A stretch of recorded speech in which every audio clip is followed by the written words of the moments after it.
కృష్ణ అందరికీ స్వాగతం. మనం ఇప్పుడు శ్రీ వృందావన్ ధామ్లో ఉన్నాము. బృందావనం అంటే బృంద అంటే తులసి మహారాణి. ఈ తులసి మహారాణి ఎప్పుడూ శ్రీకృష్ణుడి యొక్క పాద పద్మాల దగ్గర తను ఉంటుందన్నమాట. అలాంటి ధామము ఈ బృందావన్ ధామం. మరి ఈ బృందావన్ ధామం ఏంటి? భగవంతుడు ఎప్పుడు బృందావనంలో ఉంటారు కదా. మరి ఈ భూలోకంలో బృందావనం అంటే ఏంటి అంటే, ఎప్పుడైతే పూర్వకాలంలో భూదేవి బ్రహ్మదేవుడి దగ్గరికి వెళ్ళి ప్రార్థిస్తుంది, భూభారం ఎక్కువగా అయిపోయింది, అసురులని సంహరించమని. అప్పుడు బ్రహ్మ అందరినీ తీసుకొని వెళ్ళి దేవాది దేవుడైన శ్రీకృష్ణ భగవాన్ని ప్రార్థిస్తే దేవుడు ఏమంటాడు అంటే, శ్రీకృష్ణుడు నేను బృందావనానికి వస్తాను, భూలోకంలో అవతరిస్తాను, బృందావనంతో సహా వస్తాను అనేసి చెప్తారనమాట. మరి ఈ బృందావనము సాక్షాత్తు గోలోకధామం. ఇది అక్కడ భగవంతుడు దేవదేవుడైన శ్రీకృష్ణ భగవానుడు నిత్యంగా తన నిత్యలీలలు చేస్తూ శాశ్వతంగా తను అక్కడ ఉంటాడనమాట. మరి ఎప్పుడైతే తను భూలోకానికి వచ్చి అవతరిస్తానని చెప్పాడో అప్పుడు శ్రీమతి రాధారాణిని కూడా తన వెంట తీసుకొని వద్దాము అనేసి అనుకుంటారనమాట. అప్పుడు శ్రీమతి రాధారాణి అంటుంది, అదేంటండి, మనం ఎక్కడున్నాము? గోలోకంలో ఉన్నాము. ఇప్పుడు భూలోకానికి వెళ్ళాలి అంటే గోవర్ధన్ లేకుండా, యమునా నది లేకుండా, गोवर्धन का तलेटी, यमुना का पानी, ये सब ఏంటంటే భగవంతుడి యొక్క వీళ్ళందరూ అపారమైన ప్రేమ కలిగినటువంటి భక్తులు అనమాట.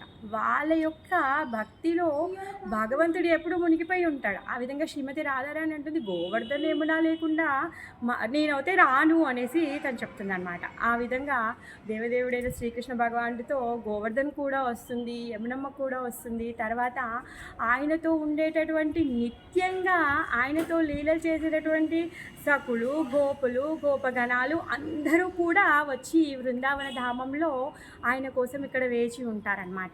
దేవదేవుడు ఎప్పుడైతే ఇక్కడ అవతరిస్తారో వాళ్ళందరితో కలిసి తను ఎన్నో లీలలు చేశారు. అంటే భగవంతుడి యొక్క నామానికి, భగవంతుడి యొక్క ధామానికి, భగవంతుడి యొక్క లీలలకి, భగవంతునికి ఎటువంటి భేదం లేదు.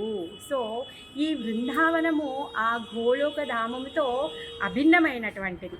మనము గోలోక ధామానికి వెళ్ళాలి అంటే మనము మన లోపల ఉన్నటువంటి ఐహిక వాంఛలన్నీ పోయి, మన లోపల ఉన్న లోపాలన్నీ పోయి, ఎప్పుడైతే దేవాది దేవుడి యొక్క శరణాగతి పొందుతామో ఇంకా వేరే ఏది వద్దు అని చెప్పేసి ఓన్లీ భగవంతుడి యొక్క సేవలో మనం ఎప్పుడైతే నియుక్తం అవుతామో అప్పుడు మనము గోలోక ధామానికి వెళ్ళగలుగుతాము.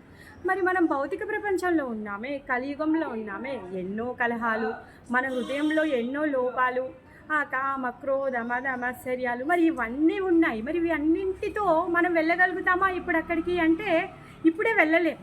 మనం ఎప్పుడైతే మన హృదయాన్ని మాలిన్యరహితంగా చేసుకుంటామో అప్పుడు మనం గోలోకానికి వెళ్ళగలుగుతాం. మరి అంతవరకు వేచి ఉండడం ఎందుకు? మన హృదయ మాలిన్యం తీసుకోవాలి అంటే ఆచార్యులు ఎన్నో రకాల పద్ధతులు చెప్పారు.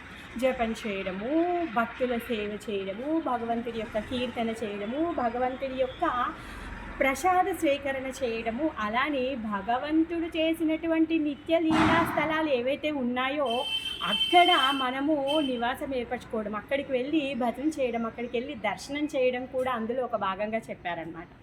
ఆ విధంగా మన యొక్క శుద్ధీకరణ కోసము, భగవంతుని మీద మన యొక్క ప్రేమను పెంచుకోవడం కోసము మనం ఇక్కడికి శ్రీ వృందావన్ ధామానికి రావాలి.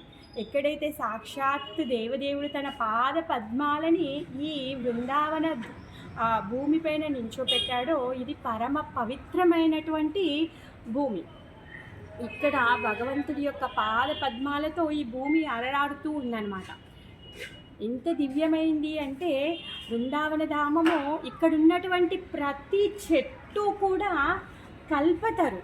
మీరు ఇక్కడ ఉన్నటువంటి ఏ చెట్టునైనా దగ్గరికి వెళ్ళి మీ కోరికలు చెప్పారనుకోండి, ఆ కోరికలన్నీ తీర్చివేయగలుగుతుందన్నమాట. అంత సమర్థత కలిగినటువంటి. ఎందుకంటే మనం చూసే మన భౌతికమైన కళ్ళకి ఇవన్నీ నార్మల్ చెట్లులాగా కనిపిస్తున్నాయి, కానీ ఇవి గోలోక ధామంలో ఉండేటటువంటి కల్పవృక్షాలు.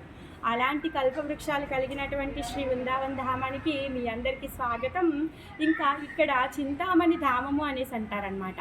ఇక్కడ రత్నాలతో ఉంటుంది. మనకున్నటువంటి భౌతికమైన కళ్ళతో మనం చూడలేము, కానీ మనము ఆచార్యులు చెప్పినటువంటి వాళ్ళ రచనల ద్వారా, వాళ్ళ యొక్క బోధనల ద్వారా, వాళ్ళ చక్షు ద్వారా మనము ఈ శ్రీ బృందావన ధామాన్ని మనం దర్శించాలి.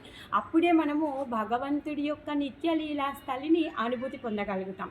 ఆ విధంగా ప్రతి ఒక్కరికి కూడా ఈ శ్రీ బృందావన ధామం యొక్క అనుగ్రహం కలగాలి అని చెప్పేసి ప్రార్థిస్తున్నాను. సో అందరినీ కూడా నేను శ్రీ బృందావన ధామానికి ఆహ్వానిస్తున్నాను. హరే కృష్ణ.